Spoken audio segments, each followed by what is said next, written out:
ઓમ ત્રંબકં યજામહે સુગંધિમ પુષ્ટિવર્ધનમ ઉર્વારુકમિવ બંધનાન મૃત્યોર્મુક્ષીયમામૃતાત.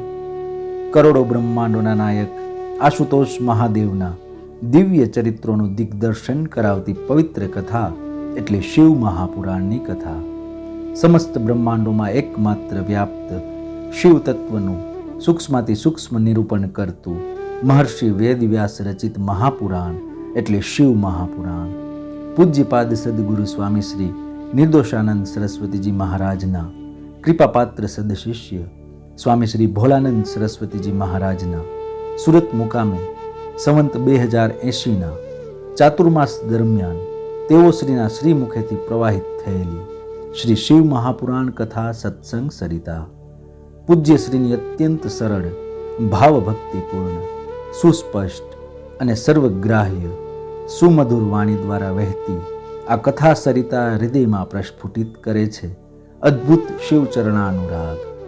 શિવોપાસનાનું રહસ્ય પ્રત્યેક કથાની માર્મિક સમજૂતી સાથે અનેક ઐતિહાસિક પ્રસંગોનું સુંદર નિરૂપણ શ્રોતાજનોને મંત્રમુગ્ધ કરે છે. જીવનું શિવ સાથે અનુસંધાન કરાવતી, અંતરમાં અનેરો શિવ ભક્તિ ભાવ જગાડતી અને શિવ તત્વ જ્ઞાન વડે મુક્તિનો માર્ગ બતાવતી આ કથાનું રસપાન કરીએ. ચાલો આ શિવ મહાપુરાણની કથા સત્સંગ સરિતામાં સ્નાન કરી ધન્યતા અનુભવીએ. પ્રતિદિન સત્સંગ પ્રવચનનું જીવંત પ્રસારણ નિહાળો ગુરુ સાનિધ્ય યુટ્યુબ ચેનલ પર. ઓમ નમો નારાયણાય. પુરાણ જાણનારાઓમાં શ્રેષ્ઠ ત્રિકાલજ્ઞ મુનિવર સૂતજી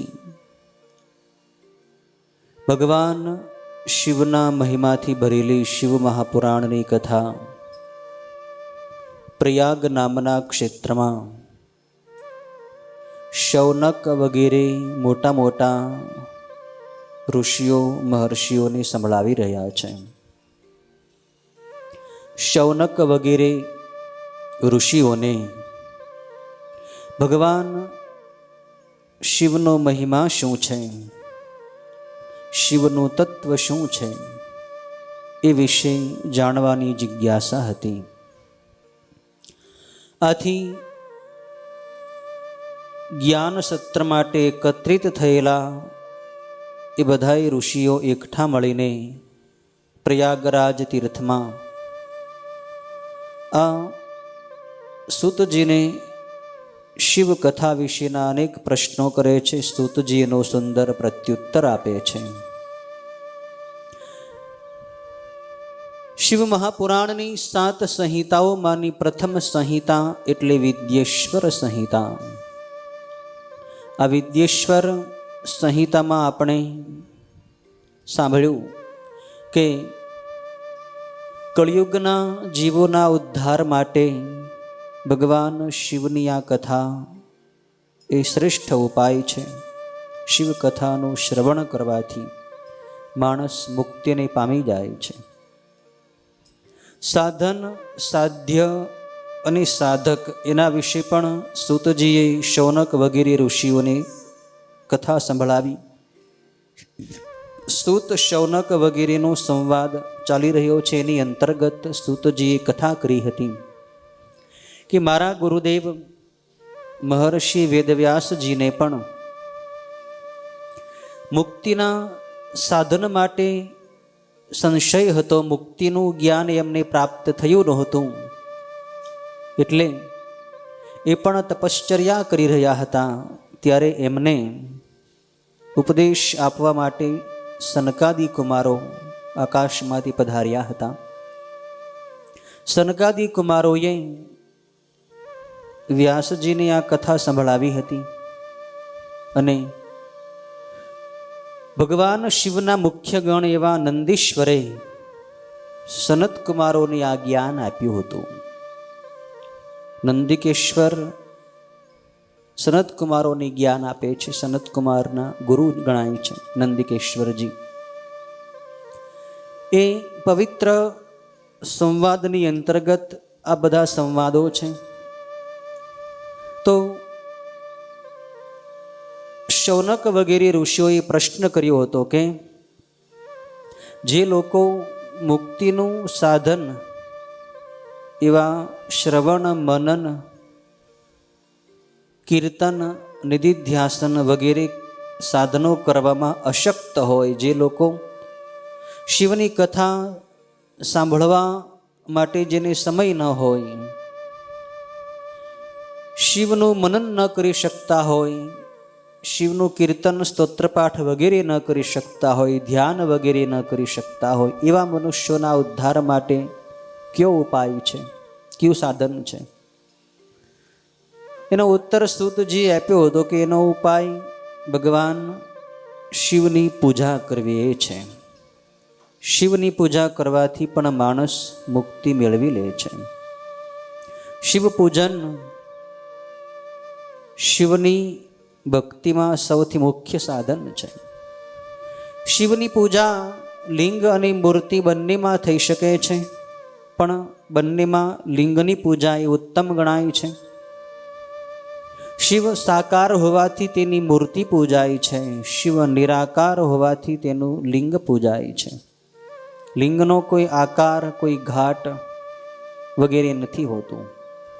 અને એટલે જ આપણે જોઈએ છીએ કે જે પૌરાણિક શિવલિંગો છે, જેમ કે 12 જ્યોતિર્લિંગોમાંનું કેદારનાથ જ્યોતિર્લિંગ, તો કેદારનાથનું જ્યોતિર્લિંગ ને આપણે દર્શન કરીએ તો એનો કોઈ નિશ્ચિત ઘાટ નથી, ઘાટઘૂટ વગરનું અણઘડ પથ્થર જેવું એનો આપણને આકાર લાગે. એટલે કહેવાનું તાત્પર્ય એ છે કે લિંગનો કોઈ મુખ્યતઃ આકાર નથી, પણ જે લિંગ બનાવવામાં આવે છે ને લોકો લંબ વર્તુળ આકાર બનાવે છે, લાંબો ગોળાકાર શિવલિંગનો આકાર આપે છે. એ એમ બતાવે છે કે શિવલિંગ એ નિરાકાર શિવનું પ્રતીક છે. શિવના નિરાકાર સ્વરૂપની આરાધના, ઉપાસના કરવી હોય તો શિવલિંગની પૂજા કરવી, શિવલિંગની આરાધના કરવી. શિવલિંગની ઉત્પત્તિ કેવી રીતે થઈ એના વિશે પ્રશ્ન થયો તો સૂતજીએ આ કથા શૌનક વગેરે ઋષિઓને સંભળાવી અને નંદિકેશ્વરે સનતકુમારોને આ કથા સંભળાવી. નંદિકેશ્વરે કથામાં કહ્યું કે બ્રહ્મા અને વિષ્ણુને પહેલા અભિમાન થયું હતું કે હું જ મોટો દેવ છું, બ્રહ્માજી કહે, અને ભગવાન વિષ્ણુ કહે કે હું મોટો દેવ છું. બંને પરસ્પર યુદ્ધે ચડ્યા. અભિમાન શા માટે થયું? જ્યારે તેઓ પોતાના ઉત્પાદક, પોતાનું મૂળ જે શિવ છે એને ભૂલી ગયા, ત્યારે એની અંદર અભિમાન રૂપી દોષ આવી ગયો. જીવ જ્યારે શિવને ભૂલે છે ત્યારે એની અંદર જગતના બધા દોષો એક પછી એક આવવા માંડે છે. જીવ જ્યારે ચેતનાને ભૂલી જાય અને જડતાને મહત્વ આપવા માંડે, પદને મહત્વ આપે, સત્તાને મહત્વ આપે, ત્યારે તેની અંદર અભિમાન, ક્રોધ, વેર, હિંસા આવા ભયંકર દોષો પ્રગટ થાય છે. જીવ જ્યારે જડતાને છોડીને ચેતનાને પકડે, જીવ જ્યારે પોતાના મૂળ આત્મ સ્વરૂપ તરફ પ્રયાણ કરે, ત્યારે એની અંદરથી અભિમાન દૂર થવા માંડે છે. ક્રોધ, વૈર, હિંસા વગેરે દોષો પણ નષ્ટ થવા માંડે છે. કથા એમ બતાવે છે કે જો તમારે વિકારોથી મુક્ત થવું હોય તો તમારી અંદર બેઠેલા શિવની ઉપાસના કરો. જો તમે તમારી જ અંદર બેઠેલા શિવને ભૂલી જશો, જેમ બ્રહ્મા અને વિષ્ણુ પોતાના મૂળ એવા ભગવાન શિવને ભૂલી ગયા, જે શિવે એમને જગતના સર્જનની શક્તિ આપી હતી, બ્રહ્માને, ભગવાન વિષ્ણુને પાલન કરવાની શક્તિ આપી હતી, એ શક્તિ આપવાવાળા શિવને જ બ્રહ્મા અને વિષ્ણુ ભૂલી ગયા, ત્યારે એની અંદર સત્તાનું અભિમાન, મોટાઈનું અભિમાન આવી ગયું. અભિમાન આસુરી સંપત્તિનું મૂળ છે. અભિમાનથી બચવું હોય તો શિવની શરણે જાઓ. જેના આપણે છીએ એની તરફ જાઓ, એના બની જાઓ તો અભિમાન નહીં આવે. બ્રહ્મા અને વિષ્ણુ યુદ્ધે ચડ્યા છે. યુદ્ધને અટકાવવા માટે દેવતાઓએ ભગવાન શિવને પ્રાર્થના કરી છે. ભગવાન શિવ અગ્નિસ્તંભ, અગ્નિના લિંગ રૂપે યુદ્ધ ભૂમિમાં પ્રગટ થઈ ગયા. એ સૌથી પહેલું લિંગ પ્રગટ થયું હતું. અને એ સમય કે જ્યારે સૌ પ્રથમ એ અગ્નિસ્તંભ એ યુદ્ધ ભૂમિમાં પ્રગટ થયો, એ પવિત્ર સમય હતો માગશર માસ અને નક્ષત્ર હતું આર્દ્રા. માગશર માસમાં આર્દ્રા નક્ષત્ર હતું. ત્યારે આ પ્રથમ શિવલિંગ જે અગ્નિના થાંભલા રૂપે પ્રગટ થયું હતું, એ સૌ પ્રથમ લિંગ ગણાય છે. એ લિંગના છેડાને શોધવાનો પ્રયત્ન બ્રહ્મા અને વિષ્ણુએ કર્યો, પણ એમાં સફળતા મળી નહીં. બ્રહ્માજીએ મોટાઈ મેળવવા માટે કેવડાના પુષ્પને સાથે રાખી વિષ્ણુ ભગવાનની સામે ખોટું બોલ્યા કે મેં લિંગનો છેડો શોધી લીધો છે, કેવડાનું પુષ્પ એમાં સાક્ષી છે. જીવ જ્યારે મોટાઈ મેળવવા માટે અસત્યનો આશરો લે છે, ત્યારે એ શિવના કોપનું કારણ બને છે, ત્યારે એ ભગવાનના ક્રોધનું કારણ બને છે. બ્રહ્માને અસત્ય બોલતા સાંભળી ભગવાન શિવને ક્રોધ ચડ્યો છે કે બ્રહ્માજી લુચ્ચાઈ કરે છે, મોટાઈ મેળવવા માટે ખોટું બોલે છે. એટલે ભગવાન શિવે પોતાની ભંબરમાંથી ભૈરવ નામના પુરુષને પ્રગટ કરી તલવાર વડે બ્રહ્માજીનું 5મું મસ્તક કાપી નખાવ્યું છે. બ્રહ્માજી અને ભગવાન વિષ્ણુ મહાદેવની પાસે ક્ષમા માગે છે.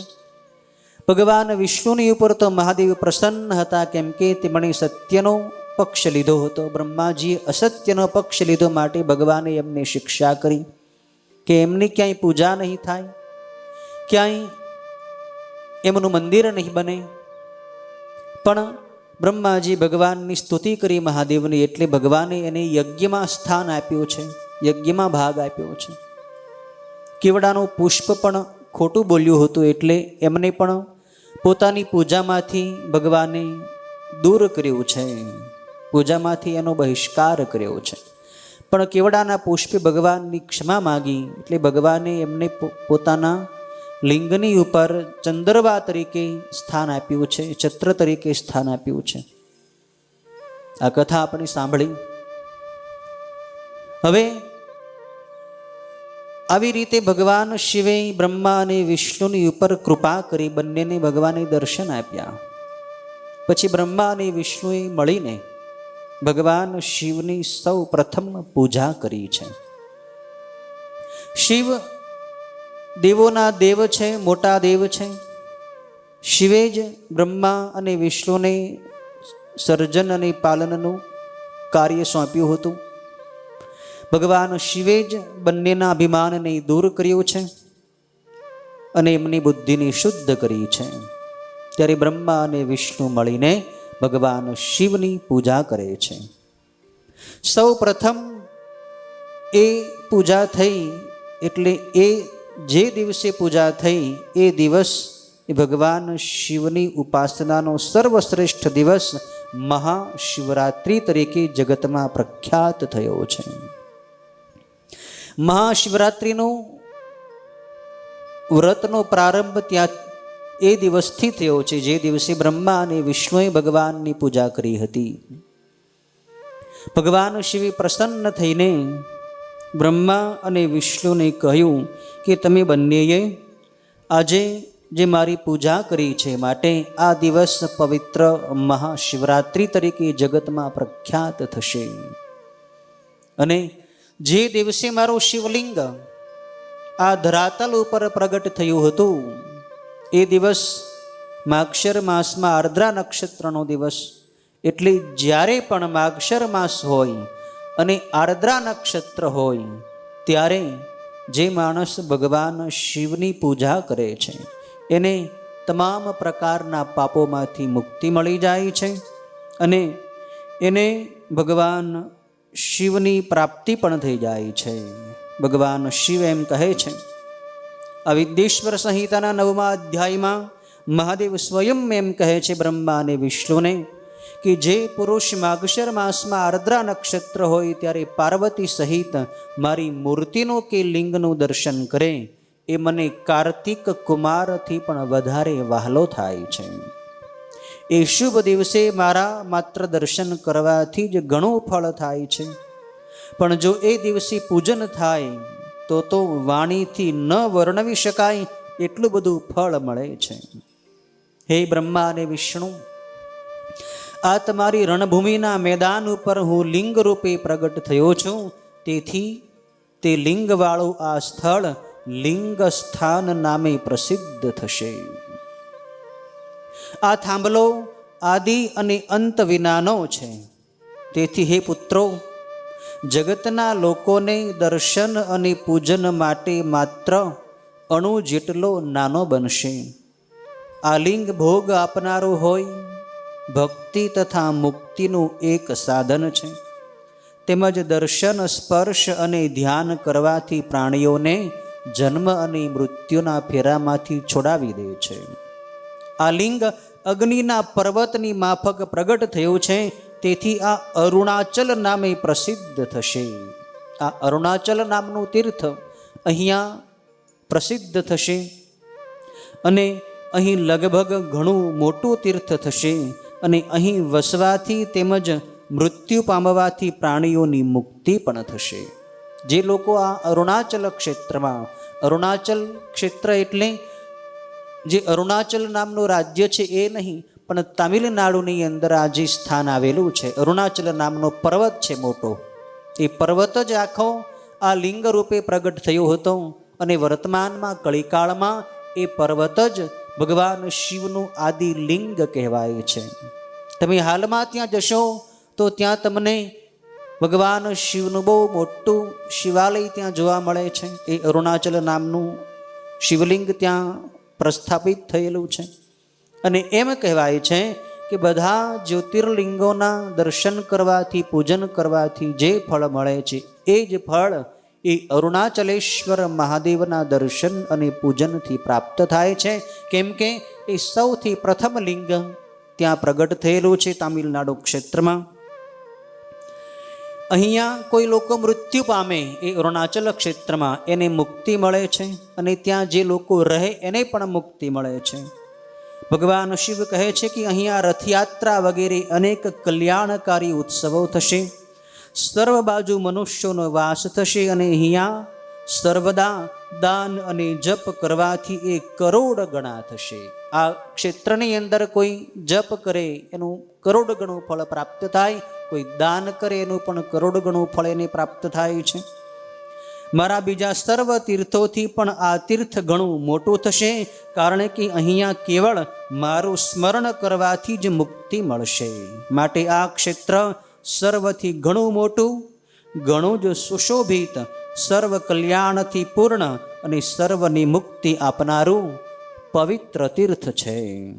અહીંયા લિંગના અધિષ્ઠાતા મારી ઈશ્વરની લિંગમાં જ પૂજા કરીને સાલોક્ય, સામીપ્ય, સારૂપ્ય, સાર્ષ્ટિ અને સાયુજ્ય નામની 5 પ્રકારની મુક્તિઓ અહીંયા પ્રાપ્ત થશે. આ લિંગની એટલે કે અરુણાચલેશ્વર મહાદેવના લિંગની જે પૂજા કરે, એની આરાધના કરે, એની 5 પ્રકારની મુક્તિ એટલે કે સાલોક્ય મુક્તિ, સામીપ્ય, સારૂપ્ય, સાર્ષ્ટિ અને સાયુજ્ય 5 પ્રકારની મુક્તિ શાસ્ત્રમાં કહેવાય છે. બધી મુક્તિ આ લિંગના પૂજનથી પ્રાપ્ત થાય છે.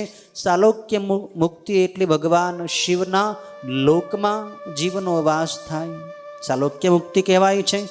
સામીપ્ય મુક્તિ એટલે ભગવાન શિવની સમીપ રહેવાનું એને મળે જીવને, એ સામીપ્ય મુક્તિ કહેવાય. એ જીવ ભગવાન શિવની સમીપ રહી શકે, કાયમ ભગવાન શિવની પાસે જ રહી શકે છે.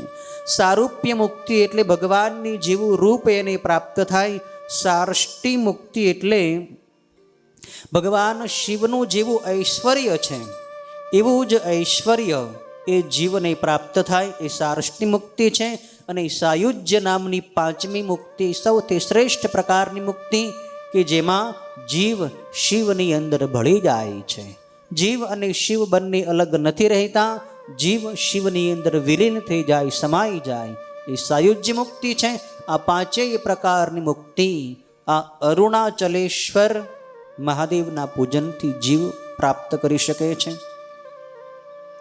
નંદિકેશ્વર આ કથા સનત કુમારોને સંભળાવે છે કે હે સનત કુમારો, આમ ભગવાન મહાદેવે બ્રહ્મા અને વિષ્ણુની ઉપર કૃપા કરી અને ત્યાર પછી બ્રહ્મા અને વિષ્ણુનું જે યુદ્ધ થયું હતું એમાં જે એનું સૈન્ય, એના સૈનિકો બંનેના મૃત્યુ પામ્યા હતા. એ બંનેના સૈન્યને, એના સૈનિકોને ભગવાન શિવે પોતાની શક્તિરૂપ અમૃતની અતિશય ધારા વડે સજીવન કરીને ઉઠાડ્યું. અને પછી બ્રહ્મા અને વિષ્ણુ બંનેના મોહ તેમજ વેરને દૂર કરવા માટે ભગવાન શિવે એ બંનેને ઉપદેશ આપ્યો છે. એના સૈન્યને ભગવાને જીવિત કરી દીધું છે, પુનર્જીવિત કર્યું છે. પછી બ્રહ્મા અને વિષ્ણુને પોતાના તત્વ રહસ્યનું જ્ઞાન મહાદેવ સંભળાવે છે. આ 9મા અધ્યાયની અંદર ભગવાન કહે છે કે સકલ અને અકલ, નિષ્કલ એવા મારા 2 પ્રકારના સ્વરૂપો છે. સકલ એટલે કલા સહિત અને નિષ્કલ એટલે કલા રહિત. બીજા કોઈના પણ આવા 2 સ્વરૂપ નથી. ભગવાન શિવ કહે છે કે મારા જ આવા 2 પ્રકારના સ્વરૂપો છે, માટે હું જ સૌથી મોટો ઈશ્વર છું, મહેશ્વર છું. બીજો કોઈ મોટો ઈશ્વર નથી. પહેલા થાંભલા રૂપે હું પ્રગટ થયો હતો અને પછી અત્યારે તમારી સામે જે હું પ્રત્યક્ષ આકારવાળો મૂર્તિ રૂપે પ્રગટ થયો છું. તેથી પહેલું એ સ્તંભ રૂપ, એ નિષ્કલ સ્વરૂપ એટલે બ્રહ્મ સ્વરૂપ ગણાશે, કે જેનો મહિમા વધારે થશે, એ લિંગ રૂપ કહેવાશે. અને આ જે મારું મૂર્તિ રૂપ છે એ સકલ સ્વરૂપ હોય ઈશ્વર ગણાશે. આ બંને સ્વરૂપો સિદ્ધ થયા છે. તેથી એ મારા વિના બીજા કોઈ પણ દેવોના નથી. બધા બીજા દેવો જે છે એના માત્ર આકારવાળા જ સ્વરૂપો છે. હું જ નિરાકાર અને સાકાર બંને સ્વરૂપ ધરી શકું છું. એ કારણથી તમારા બંનેનું કે બીજા કોઈનું પણ ઈશ્વરપણું કદી નથી. તમે બંને પણ ઈશ્વર ન ગણાશો. હું જ ઈશ્વર, મોટો ઈશ્વર છું, કેમ કે હું જ નિરાકાર પણ છું. તમે માત્ર સાકાર છો, માટે તમારી અંદર ઈશ્વરપણું સિદ્ધ નહીં થાય. આ અજ્ઞાનને લીધે જ તમને બંનેને મહા અદ્ભુત ઈશ્વરપણાનું અભિમાન થયું હતું. અને એ અજ્ઞાન દૂર કરવા માટે જ હું અહીંયા રણભૂમિ ઉપર પ્રગટ થયો છું. માટે તમે પોતાનું અભિમાન છોડી દો અને મારામાં પરમેશ્વર તરીકેની બુદ્ધિ કરો. ભગવાન શિવે એમના અભિમાનને દૂર કરાવ્યું છે. ભગવાન શિવે કહ્યું છે કે જે આ નિષ્કલ લિંગરૂપ સ્તંભ છે તે મારા બ્રહ્મપણાને જણાવનાર છે અને તેનામાં લિંગ મને જણાવનાર તરીકેનું લક્ષણ હોવાથી તે લિંગ રૂપે થયેલ છે. લિંગ શબ્દના ઘણા બધા અર્થ થાય છે. લીનમ અર્થ ગમયતિ ઇતિ લિંગમ, જે ગૂઢ અર્થ બતાવે, જે સૂક્ષ્મ વાત બતાવે એને લિંગ કહેવાય છે. અને લિંગ શબ્દ જાતિ તરીકે પણ બતાવવામાં આવે છે. જેમ કે સ્ત્રીઓને સ્ત્રીલિંગ કહેવાય, પુરુષોને પુલ્લિંગ કહેવાય, એટલે એમની પાછળ પણ લિંગ શબ્દ આવે છે. સાંખ્ય યોગમાં પણ લિંગ શબ્દ આવે છે. લિંગના ઘણા બધા અર્થ થાય છે, પણ લિંગનો અર્થ મૂળ એ છે કે લિંગ એટલે જે ભગવાન શિવનું સૂક્ષ્મ સ્વરૂપ, જે ભગવાન શિવનું ગૂઢ સ્વરૂપ, એ જ લિંગ ગણાય છે. હે પુત્રો, આ લિંગની તમારે નિત્ય પૂજા કરવી. લિંગ અને લિંગીનો કોઈ ભેદ નહીં હોવાથી આ લિંગ મારું સ્વરૂપ છે, મારા સામીપ્યનું કારણ છે અને નિત્ય મહાપૂજ્ય છે. જ્યાં મારા આ પ્રકારના લિંગની જેણે પ્રતિષ્ઠા કરી હોય છે, ત્યાં મારી પ્રતિષ્ઠા ન કરી હોય તો પણ હું પ્રતિષ્ઠા કરાયેલો જ ગણાવું છું. માત્ર લિંગની પ્રતિષ્ઠા કરી, મારી ન કરી, છતાં પણ એ લિંગ મારું જ સ્વરૂપ હોવાથી એ મારી જ પ્રતિષ્ઠા થયેલી ગણાશે. મારા એક લિંગની સ્થાપના કરવાથી મારી સમાનતા રૂપ ફળ પ્રાપ્ત થયું ગણાય છે. અને બીજા લિંગની સ્થાપના કરવાથી તો મારી સાથેની એકતા રૂપી ફળ પ્રાપ્ત થઈ જાય છે. એટલે કે ભગવાન શિવની અંદર જીવ ભળી જાય છે. મુખ્ય તરીકે લિંગ જ સ્થાપવા યોગ્ય છે. મૂર્તિ તો ગૌણ છે, મુખ્ય લિંગ જ છે. જ્યાં લિંગ ન હોય ત્યાં ભલે મૂર્તિ હોય તો પણ એ સંપૂર્ણ તીર્થ ક્ષેત્ર ગણાતું નથી. માત્ર શિવની મૂર્તિની જે સ્થાપના કરી હોય તો એ તીર્થ ન ગણાય. પણ જે જગ્યાએ લિંગ હોય, ભલે માત્ર લિંગ જ હોય, મૂર્તિ ન હોય, તો એ લિંગ જ્યાં સ્થાપના થયેલી હોય એ સ્થાન શિવનું તીર્થ ક્ષેત્ર ગણાય છે. અને લિંગ અને મૂર્તિ બંને હોય તો એનો મહિમા વધી જાય છે. ભગવાન શિવે આ કથા, ભગવાન શિવે આવો ઉપદેશ બ્રહ્મા અને વિષ્ણુને આપ્યો છે. ત્યાર પછી ભગવાન શિવ બ્રહ્મા અને વિષ્ણુને પ્રણવ મંત્રની દીક્ષા આપે છે. પ્રણવ એટલે ઓમકાર મંત્ર. ઓમકાર એ ભગવાન શિવનું મુખ્ય નામ છે. ઓમ એ શિવને જણાવનારો છે. ઓમકાર એ વાચક છે અને શિવ એના વાચ્ય છે. આવો વાચ્ય વાચકનો ભાવ પ્રણવ અને શિવની વચ્ચે રહેલો છે.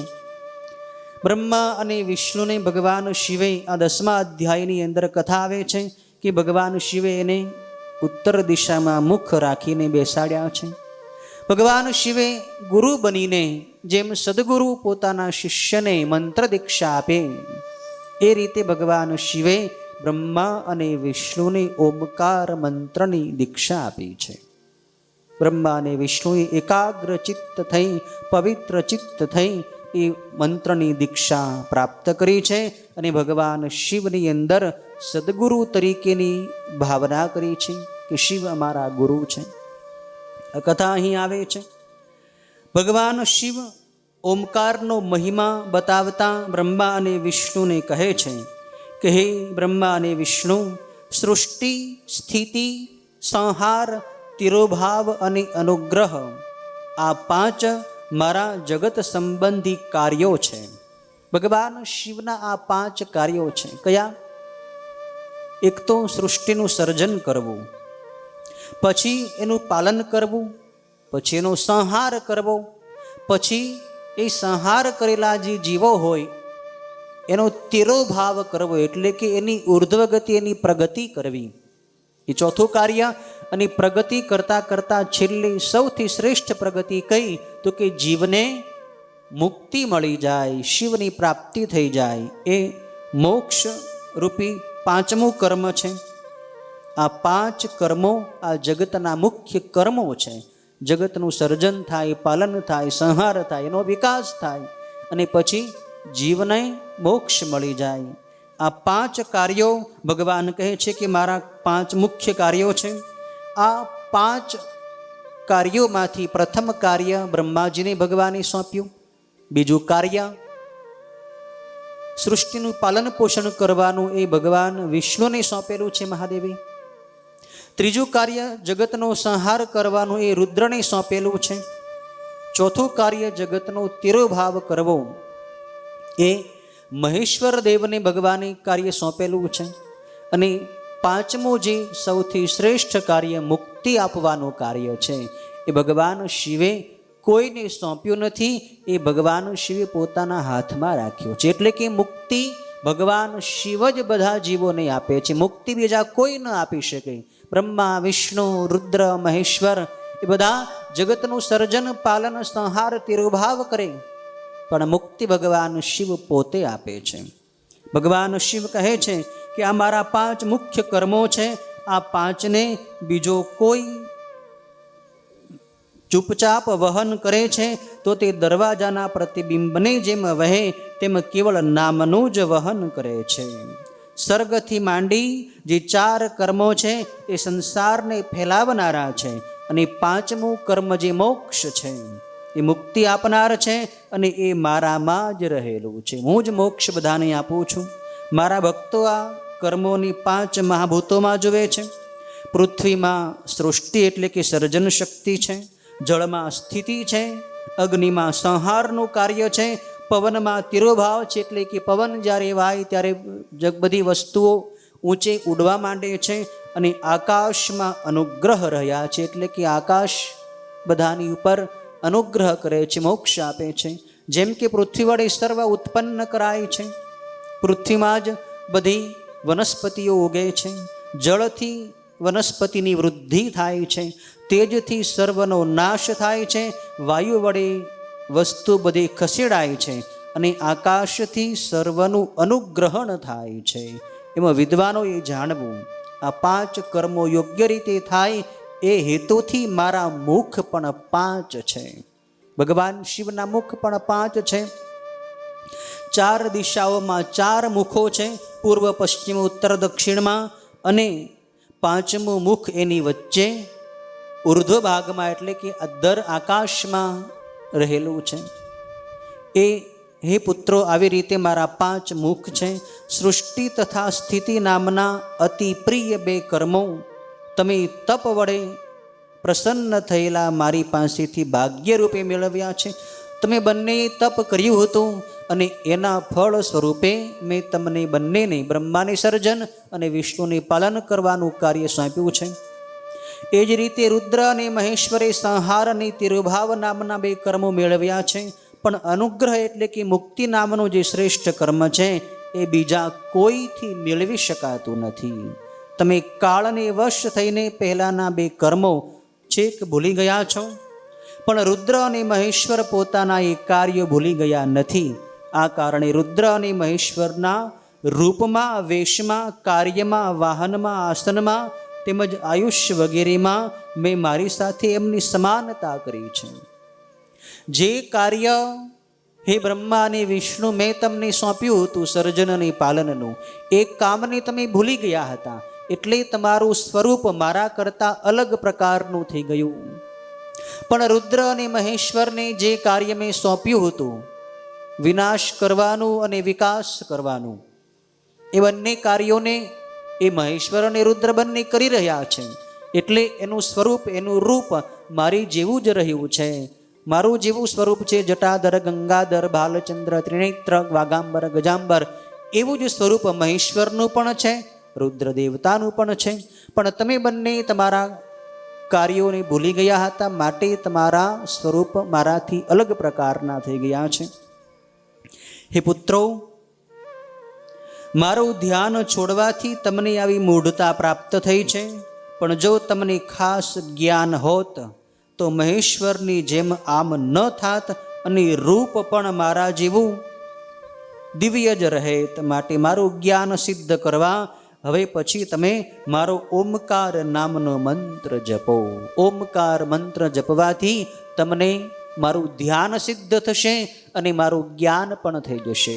શિવ શું છે એ જાણવું હોય, એ જ્ઞાન પ્રાપ્ત કરવું હોય તો ઓમકારનો જપ કરો. જીવ જ્યારે આ એક અક્ષરવાળા મહાન મંત્રનો જપ કરે, ઓમ ઓમ ઓમ ઓમ, ત્યારે એના અજ્ઞાનના બધા પડદા હટી જાય છે, એના બધા દોષો નિર્મૂળ થઈ જાય છે અને શિવ તત્વ જે એની જ ભીતર છુપાયેલું છે એ શિવ તત્વની ભીતર જ પ્રગટ થઈ જાય છે. જીવ શિવને જાણી જાય છે, જીવ શિવની અંદર ભળી જાય છે. આવો આ મહાન મંત્ર છે. ભગવાન શિવ કહે છે કે આ મંત્ર અભિમાનનો નાશ કરનાર છે, અહંકારનો નાશ કરનાર છે.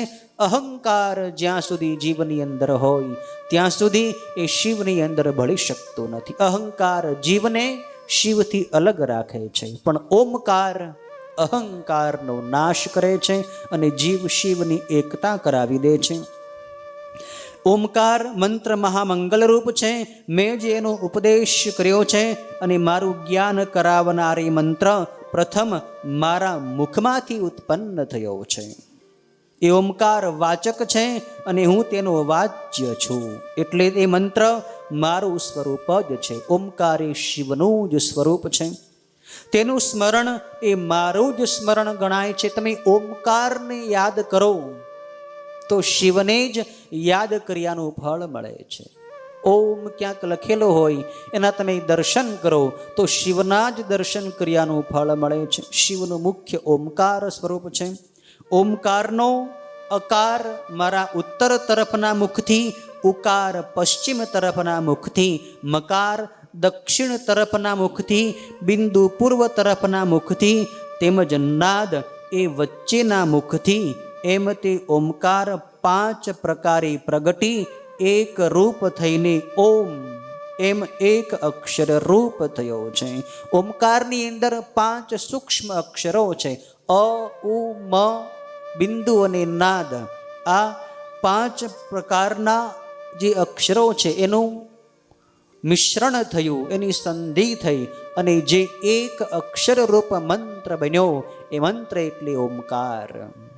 આ ઓમકારના આ 5 અક્ષરો જે છે, માત્રાઓ છે, એ શિવના 5 મુખમાંથી જ પ્રગટ થયેલા છે અને શિવના જ મુખમાંથી આ મંત્ર પ્રગટ થયેલો હોવાથી એ શિવનું સ્વરૂપ ગણાય છે. નામ તથા રૂપ સ્વરૂપ સર્વ જગત તથા વેદમાંથી થયેલા સ્ત્રી પુરુષ રૂપી બંને ફળો આ મંત્ર વડે વ્યાપ્ત છે. આ જ મંત્ર શિવ શક્તિનું જ્ઞાન કરાવનારો છે, સર્વને જણાવનાર પંચાક્ષર મંત્ર એટલે કે ઓમ નમઃ શિવાય જે મંત્ર છે એ ઓમકારમાંથી જ પ્રગટ થયેલો છે. ઓમ નમઃ શિવાય મંત્રનું મૂળ પણ ઓમ મંત્ર જ છે. ઓમમાંથી જ ઓમ નમઃ શિવાય મંત્ર બન્યો છે. તે ક્રમ પ્રમાણે અકારાદિ ક્રમથી નકારાદિ ક્રમ પ્રમાણે એટલે કે ન મ શિવાય આ 5 અક્ષર રૂપ પંચાક્ષર મંત્ર છે. આ પંચાક્ષર મંત્રથી 5 માતૃકાઓ થઈ છે. તેમજ મસ્તકના 4 મુખ રૂપ એ મંત્રથી જ 3 પાદવાળી ગાયત્રી ઉત્પન્ન થઈ છે. ગાયત્રી મંત્ર પણ ઓમકારમાંથી જ પ્રગટ થયો છે. એટલે ઓમકાર એ સર્વ મંત્રોનું મૂળ છે. બધા વેદો પણ ઓમકારમાંથી પ્રગટ થયા છે, માટે ઓમકાર વેદોનું પણ મૂળ છે.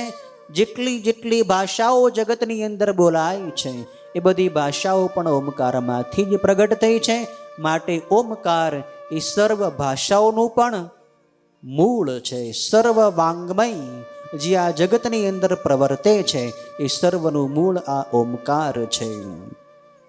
સર્વ વેદો પણ એ મંત્રથી ઉત્પન્ન થયા છે અને બીજા કરોડો મંત્રો પણ એનાથી જ ઉત્પન્ન થયા છે. આવો આ મહિમાવાન ઓમકાર મંત્ર છે. પછી ભગવાન શિવ બ્રહ્મા અને વિષ્ણુને મંત્ર દીક્ષા આપે છે.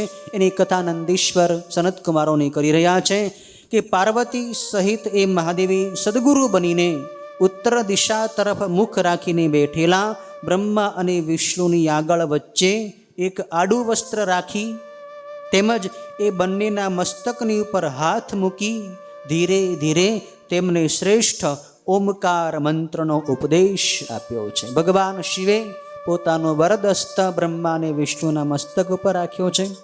ધીરે ધીરે ભગવાને ઓમકારનો મંત્ર બંનેને જપાવ્યો છે. મંત્ર અને તેની વિધિ પ્રમાણે મહાદેવે ઓમકારનો 3 વખત ઉચ્ચાર કર્યો. ત્યારે એ બંને બ્રહ્મા અને વિષ્ણુ શિષ્યોએ મહાદેવની દક્ષિણામાં પોતાનો આત્મા અર્પણ કર્યો છે. સદગુરુ શિષ્યને મંત્ર દીક્ષા આપે એના બદલામાં શિષ્ય કંઈક ગુરુ દક્ષિણા આપવાની હોય છે, પણ સૌથી મોટી સૌથી શ્રેષ્ઠ ગુરુ દક્ષિણા કઈ? પોતાનો આત્મા એટલે કે સ્વયં પોતે જ જ્યારે સદગુરુને અર્પણ થઈ જાય, સમર્પણ થઈ જાય, પોતાનું તમામ અસ્તિત્વ સદગુરુના અસ્તિત્વની સાથે એકમેક કરી દે, સમર્પિત કરી દે, એ સૌથી શ્રેષ્ઠ ગુરુ દક્ષિણા છે. આવી શ્રેષ્ઠ ગુરુ દક્ષિણા બ્રહ્મા અને વિષ્ણુએ મહાદેવને અર્પણ કરી છે. પછી તે બંને હાથ જોડીને દેવતાઓમાં શ્રેષ્ઠ જગદગુરુ મહાદેવની આ પ્રમાણે સ્તુતિ કરવા લાગ્યા છે કે નિષ્કલ રૂપવાળા આપને નમસ્કાર હો અને નિષ્કલ તેજવાળા આપને નમસ્કાર હો. હે સકલના સ્વામી મહાદેવ આપને નમસ્કાર હો, સકલના આત્મા પણ આપને નમસ્કાર હો. આમ ભગવાન શિવરૂપ સદગુરુની અનેક પ્રકારે બ્રહ્મા અને વિષ્ણુએ સ્તુતિ કરી વંદના કરી છે. ત્યારે મહાદેવ બોલ્યા છે કે મેં તમને સર્વ તત્વ કહ્યું છે. મહાદેવીએ બતાવેલા તેમજ મારા સ્વરૂપ એ પ્રણવ મંત્રનો તમે જપ કરો, તેથી જ્ઞાન દ્રઢ થાય છે અને સર્વ ભાગ્ય કાયમી બને છે.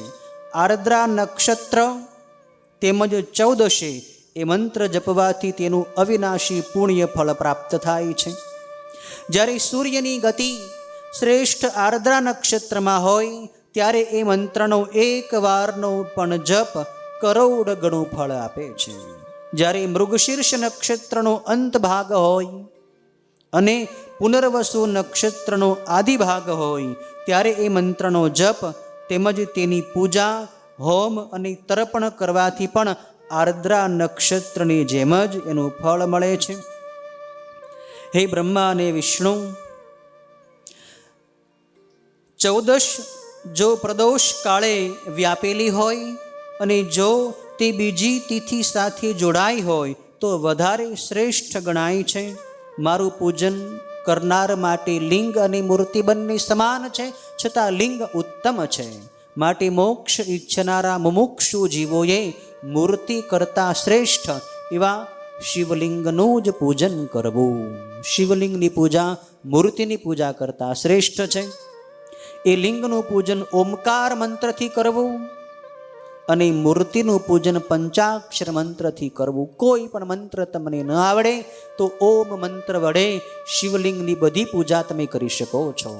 ઓમ મંત્ર બોલીને શિવને અભિષેક કરી શકો, શિવને વસ્ત્ર ચડાવી શકો, ચંદન, અક્ષત, પુષ્પ, પત્ર, ફળ, જળ જે કાંઈ ભગવાનને અર્પણ કરવું હોય એ ઓમ મંત્રથી તમે ભગવાનની અર્પણ કરી શકો છો. પણ મંત્ર રહિત પૂજા ન કરવી, એટલે કે મંત્ર બોલ્યા વગર ભગવાનને કાંઈ પણ ન ચડાવવું. ઓમકાર મંત્ર તો બધાને આવડી જ શકે, બધાને આવડે. ઓમ નમઃ શિવાય પણ આવડે. મૂર્તિની પૂજા માટે ઓમ નમઃ શિવાય મંત્ર છે અને ઓમ નમઃ શિવાય મંત્ર વડે શિવના લિંગની પણ પૂજા કરી પણ શકાય છે. પણ ઓમકાર મંત્રથી વધારે શ્રેષ્ઠ ફળ મળે છે. માટે સંન્યાસીઓ, ત્યાગી વિરક્ત પરમહંસ સંન્યાસીઓ ઓમ મંત્ર બોલીને જ શિવની પૂજા કરે છે. ઓમ મંત્ર બોલીને જ શિવને જળ, ભસ્મ વગેરે અર્પણ કરે છે. સંન્યાસીઓ માટે બીજા કોઈ મંત્ર બોલવાની જરૂર નથી, એને તો ઓમ વડે જ સર્વ ક્રિયાઓ કરવાની હોય છે. માટે ઓમકાર એ સંન્યાસીઓનું ગુપ્ત ધન કહેવાય છે. આવો આ ઓમકાર મંત્રનો શ્રેષ્ઠ મહિમા છે. ભગવાન શિવ કહે છે કે ષોડશોપચાર વડે મારું પૂજન કરવાથી મારું પદ પ્રાપ્ત કરવું એ સુલભ થાય છે. આ પ્રમાણે શિષ્ય બ્રહ્મા અને વિષ્ણુને ઉપદેશ આપી મહાદેવ ત્યાં જ પછી અંતર્ધાન થઈ જાય છે. પૂજયેદ ઉપચારેશ્ચ મત પદમ સુલભમ ભવેત ઇતિ શાસ્ય તથા શિષ્યો તત્રેવાંતરહિત શિવ.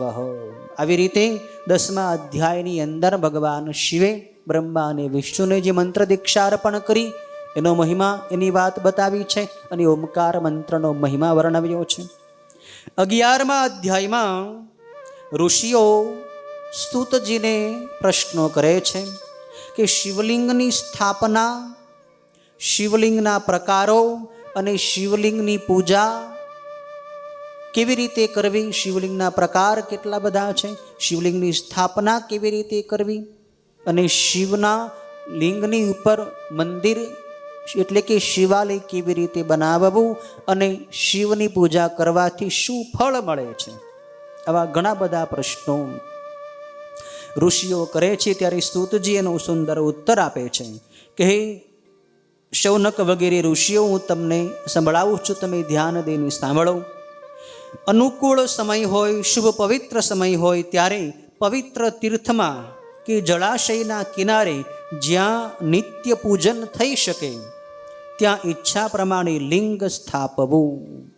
આવો જેમ આપણને ભગવાન શિવની કૃપાથી, ગુરુજીની કૃપાથી તાપી નદીનો કિનારો પ્રાપ્ત થયો છે અને આત્મેશ્વર મહાદેવનું શિવાલય આપણે નિર્માણ કરી રહ્યા છીએ. આવી રીતે કોઈ પવિત્ર નદીનો કિનારો હોય અથવા કોઈ તળાવ હોય, કોઈ જળાશય હોય, એના કિનારે શિવલિંગની સ્થાપના કરવી એ ઉત્તમ ગણાય છે. ત્યાં પવિત્ર સ્થાનમાં લિંગ સ્થાપવું. એ લિંગ પથ્થરનું પણ હોઈ શકે, માટીનું પણ બનાવી શકાય, ધાતુનું પણ બનાવી શકાય. મરજી હોય તો તે શાસ્ત્ર વિધાન તથા લક્ષણોથી યુક્ત હોવું જોઈએ. શાસ્ત્રમાં જે વિધિ વિધાન બતાવવામાં આવ્યા છે એ વિધિ વિધાન પ્રમાણે શિવલિંગનું નિર્માણ કરવું. પથ્થરનું પણ શિવલિંગ બનાવી શકાય, માટીનું બનાવી શકાય, અને લોહ ધાતુ, સુવર્ણ ધાતુ કે ચાંદી, આવી રીતે જે પણ ધાતુ પવિત્ર ગણાય છે, સુવર્ણ અતિશય પવિત્ર ગણાય છે, પણ એ સુવર્ણનું લિંગ બનાવવું એ કળીકાળની અંદર લોકોને પરવડે નહીં, માટે પથ્થરનું લિંગ પણ ઉત્તમ ગણાય છે. નર્મદેશ્વરનું લિંગ સૌથી ઉત્તમ ગણાય છે. નર્મદાની અંદર જે પથ્થરો નીકળે છે એ બધા કંકર એટલા શંકર ગણાય છે, એટલે નર્મદેશ્વરનું શિવલિંગ પણ ઉત્તમ ગણાય, એમની પણ સ્થાપના કરી શકાય છે. તેનું પૂજન કરવાથી જે ફળ મેળવાય છે, અને જો તે સર્વ લક્ષણોથી યુક્ત હોય તો તેના પૂજનથી તરત ફળ મળે છે. જો તે લિંગ ચર હોય તો નાનું બનાવવું, એટલે કે લિંગને તમારે હરતું ફરતું રાખવું હોય તો એ લિંગ નાના આકારનું બનાવવું, એક વેંતના માપનું બનાવવું. અને જો તે અચર રાખવું એટલે કે સ્થિર કરી દેવું હોય, એક જગ્યાએ એની સ્થાપના કરી દેવી હોય તો એ લિંગ મોટું જ હોવું જોઈએ. એ લિંગાકાર શિવને માટે જે પીઠ હોય તે શુભ લક્ષણવાળું સ્થાપવું જોઈએ. પીઠ એટલે વેદિકા, જે થાળું કહેવાય છે, એ પવિત્ર પથ્થરમાંથી બનેલું હોવું જોઈએ. જે વસ્તુથી શિવલિંગનું નિર્માણ કરવામાં આવે એ જ વસ્તુથી એની પીઠ એટલે કે વેદિકા થાળું બનાવવું જોઈએ. પથ્થરનું શિવલિંગ હોય તો પથ્થરની જ વેદિકા, અને જો ધાતુનું શિવલિંગ હોય તો ધાતુની વેદિકા બનાવવી એ ઉત્તમ ગણાય છે. તેનું મંડળ ત્રિકોણ કે ચતુષ્કોણ હોય, તેનો મધ્યભાગ પલંગના અવયવ જેવો વચ્ચે પાતળો હોય, એવા પ્રકારનું લિંગનું પીઠ હોય તો તે ઉત્તમ ફળ પ્રાપ્ત થાય છે. પ્રથમ લિંગ માટી કે પથ્થર વગેરેથી અથવા લોઢા વગેરે ધાતુથી બનેલું હોવું જોઈએ, પણ જેનાથી લિંગ કર્યું હોય તેનાથી જ તેનું પીઠ પણ કરેલું હોય. પથ્થરનું લિંગ તો પથ્થરની જ વેદિકા, એવી રીતે એમાં સ્થાવર લિંગમાં જ વિશેષતા છે. ચર લિંગમાં એટલે કે જે હરતું ફરતું લિંગ હોય, જેને તમારે ઘરમાં રાખવું હોય તો બાણ સિવાય લિંગ અને પીઠ બે એક જ વસ્તુના કરાય છે. લિંગનું માપ કરનારના 12 આંગળનું ઉત્તમ ગણાય છે. તેથી વધારે હોય તો દોષ નથી, પણ તેથી નાનું હોય તો ઓછું ફળ મળે છે. જે લિંગની સ્થાપના કરવી હોય, જેને પ્રાણ પ્રતિષ્ઠા કરીને એક જગ્યાએ સ્થિર કરી દેવું હોય, તો એવા લિંગનું માપ કેટલું હોવું જોઈએ તો બતાવે છે કે જે વ્યક્તિએ એની પ્રતિષ્ઠા કરવાની હોય એ વ્યક્તિના 12 આંગળનું માપ શિવલિંગનું રાખવું એ ઉત્તમ ગણાય છે. એનાથી મોટું રાખવું હોય તો વધારે સારું છે, એમાં કોઈ દોષ નથી. પણ જો 12 આંગળથી નાનું શિવલિંગ બનાવવામાં આવે તો એનું ફળ થોડુંક ઓછું મળે છે. એનું પૂજન કરવાથી એનું ફળ થોડું ઓછું મળે છે. તેથી વધારે હોય તો દોષ નથી, નાનું હોય તો ઓછું ફળ મળે છે. એવી જ રીતે ચર લિંગમાં પણ એ લિંગ જે બનાવતો હોય એના 1 આંગળ જેટલું તે નાનું હોવું જોઈએ. પ્રથમ શિલ્પશાસ્ત્રના આધારે દેવગણો સહિત મંદિર બંધાવવું. સૌથી પહેલાં મંદિર બંધાવવું જોઈએ, અને મંદિર બની જાય પછી એની અંદર આ પ્રમાણેના માપનું શિવલિંગ પધરાવવું જોઈએ. તેનું ગર્ભગૃહ ખૂબ સુંદર બનાવવું, મજબૂત બનાવવું, અને દર્પણ જેવું પારદર્શક કરવું. એટલે કે એની અંદર જે તમે એનું જે ભોંય તળિયું બનાવો એ ખૂબ જ સુંદર પથ્થરનું બનાવવું જોઈએ, જેમાંથી કાચની જેમ અરીસા જેવો પથ્થર હોય એવા પથ્થરનું તમે ભોંય તળિયું ગર્ભગૃહની અંદરનું બનાવો તો એનું ફળ ખૂબ વધારે મળે છે. શક્તિ પ્રમાણે શિવાલય બનાવી શકાય છે. શક્તિ હોય તો સારું બનાવવું, પણ શક્તિ ન હોય તો જેટલી આપણી શક્તિ હોય, જેટલી આપણી પાસે ધન રાશિ હોય એ પ્રમાણે શિવાલય બનાવવું જોઈએ. તેની મુખ્ય દિશાનું દ્વાર નવરત્નોથી શણગારવું. એ નવરત્નો કયા કયા? તો બતાવે છે કે નીલમ, માણેક, વૈદુર્ય, શ્યામ, મરકત, મોતી, પરવાળા, ગોમેદ અને વજ્ર, આ 9 પ્રકારના રત્નો ગણાય છે. એ ગર્ભગૃહોના મધ્ય ભાગમાં કિંમતી દ્રવ્યોથી બનેલું લિંગ વૈદિક મંત્રોથી સ્થાપવું જોઈએ. પછી સદ્યો જાતમ પ્રપદ્યામી સદ્યો જાતાય વૈ નમો નમઃ, એ જે ભગવાન શિવના પંચ વક્ત્ર સ્વરૂપની પૂજા કરવા માટેના 5 મંત્રો છે. એ મંત્રોથી એ લિંગનું અનુક્રમે 4 દિશાઓમાં તથા મધ્યમાં પૂજન કરી, અગ્નિમાં હવિષ વડે અનેક પ્રકારે હોમ કરી, પરિવાર સાથે શિવની તથા પુરોહિત અને આચાર્યની પૂજા કરીને પોતાના સગા સંબંધીઓને અર્થ અને કામથી સંતોષવા જોઈએ. શિવલિંગની સ્થાપના કર્યા પછી યાચકોને, દરિદ્ર લોકોને દાન આપવું જોઈએ, ધન આપવું જોઈએ. અને જડ, ચેતન, સ્થાવર કે જંગમ સર્વ જીવોને પ્રયત્નપૂર્વક સંતોષ પમાડવા. અને પછી સોનાથી તથા નવરત્નોથી ભરેલા ખાડામાં સદ્યોજાત વગેરે મંત્રોથી બ્રહ્મનો ઉચ્ચાર કરી, મહાદેવનું પરમ ધ્યાન ધરી, નાદની ઘોષણાપૂર્વક મહામંત્ર ઓમકારનો ઉચ્ચાર કરી ત્યાં લિંગની સ્થાપના કરીને એ લિંગને પીઠની સાથે એટલે કે થાળાની સાથે જોડી દેવું જોઈએ. એમાં પીઠ સહિત લિંગને સ્થાપ્યા પછી એ બંનેને કાયમી રહે એવા લેપના પદાર્થથી બાંધી દેવા. શિવલિંગ અને વેદિકાને જોડી દેવા. જે લેપના પદાર્થો હોય એ કાયમ ટકી શકે, ઘસાય નહીં. શિવલિંગ વેદિકાથી એટલે કે થાળાથી ભવિષ્યમાં ક્યારે પણ છૂટું ન પડી જાય એવા મજબૂત લેપના દ્રવ્યોથી એ બંનેને જોડી દેવા જોઈએ.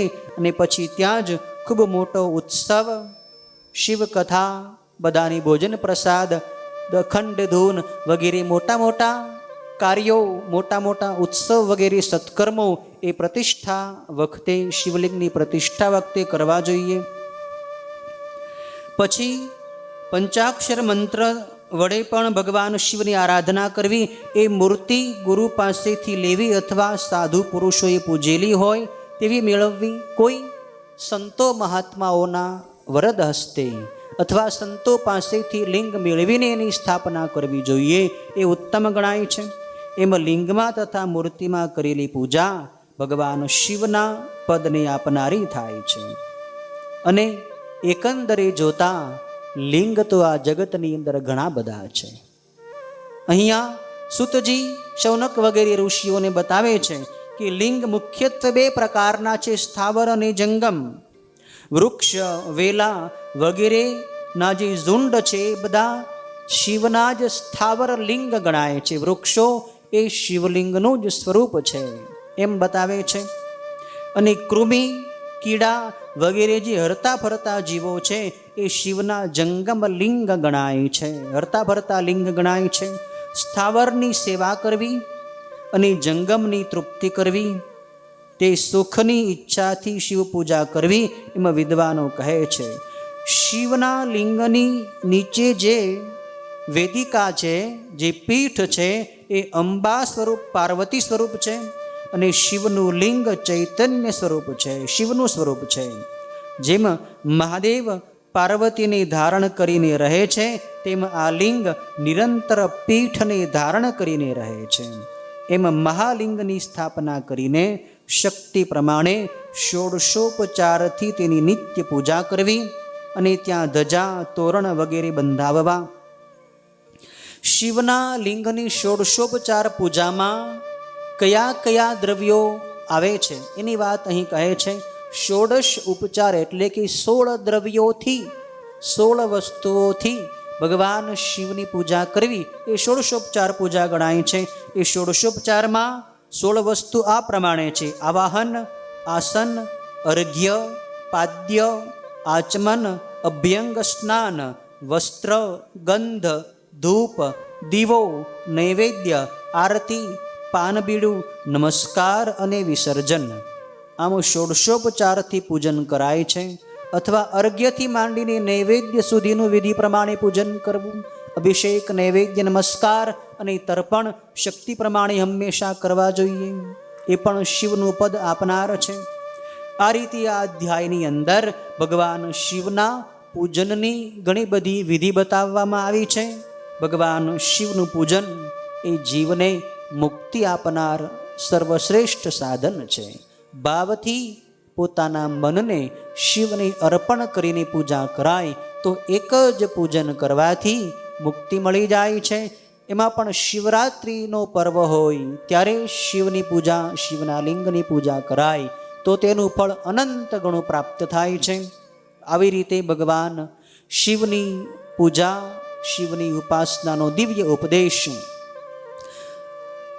સૂતજી, શૌનક વગેરે ઋષિઓને આપે છે.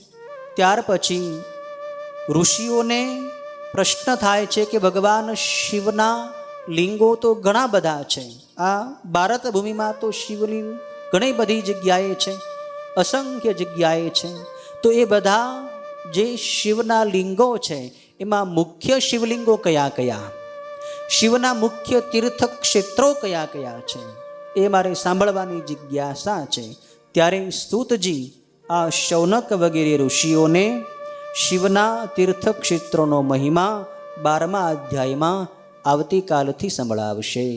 ઓમ પૂર્ણમદ પૂર્ણમિદમ પૂર્ણાત પૂર્ણમુદચ્યતે પૂર્ણસ્ય પૂર્ણમાદાય પૂર્ણમેવાવશિષ્યતે. ઓમ શાંતિ શાંતિ શાંતિ. ઓમ નમઃ શિવાય. ઓમ નમઃ શિવાય.